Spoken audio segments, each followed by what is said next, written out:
How to activate action button on the iPhone 16 series using AssistiveTouch and no physical press needed.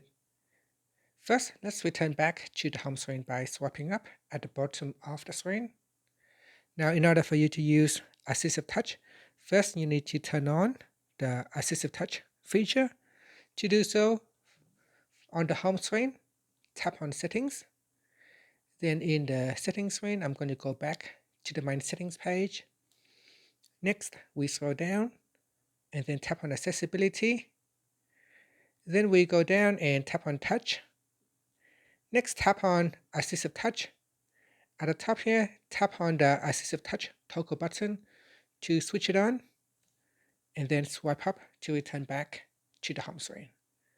Now, if you want to simulate the pressing on the action button without having to physically pressing on it, you can now tap on the AssistiveTouch, then tap on Device, and then tap on Action button, and that will simulate the physical touch on the action button right here.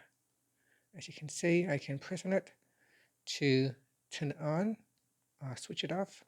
Here, I can just tap on it, action button to press on the silent mode. And that's it. Thank you for watching this video. Please like and subscribe to my channel for my videos.